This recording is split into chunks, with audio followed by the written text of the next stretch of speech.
Now, in the state of Israel, the protesters are pushing the Israeli government to reach some kind of a ceasefire deal with Hamas to ensure the safe return of the hostages. Now, hundreds of people, in fact, stood shoulder to shoulder, forming a long human chain at the Bet Yanai beach in Israel. Parents and children were seen wearing yellow outfits and hats.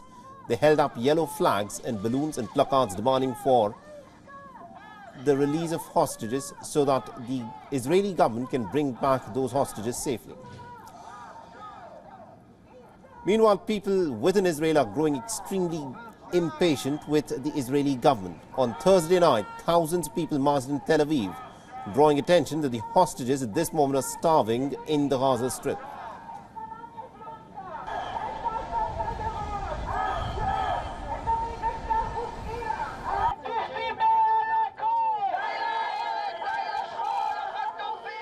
The government and the Prime Minister will make a deal and bring our deals home, because we don't have any time, and they don't have any time. They are dying there, they are starving there, and we hope that it will help. We came to protest against our government in order for our government to do everything possible to bring our families back as fast as possible. And we are marching for the union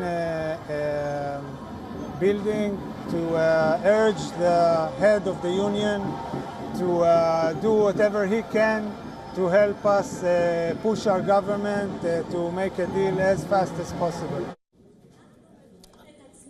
After 6 months of fighting, Israel and Hamas are still sticking to their mutually irreconcilable conditions, and there is no sign of any breakthrough in the US-backed talks that at this moment are mediated by Qatar and Egypt to clinch a ceasefire deal in the Gaza Strip. According to the Qatari Prime Minister Sheikh Mohammed bin Abdul Rahman Al Thani, talks on a Gaza ceasefire and the release of hostages are in a very delicate phase.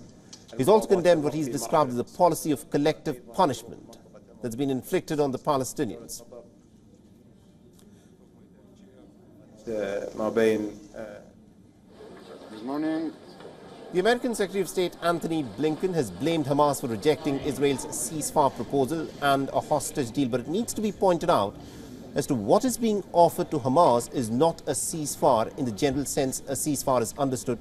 Rather, it is a brief military pause is what has been offered by the Israelis so far. We also focused on the imperative of getting to a ceasefire with the release of hostages. Such a ceasefire would facilitate the dramatic expansion of the humanitarian assistance. It would also let Gazans return to the north, those who have been displaced from the north. The only thing standing between the Gazan people and a ceasefire is Hamas. For all the latest news, download the WION app and subscribe to our YouTube channel.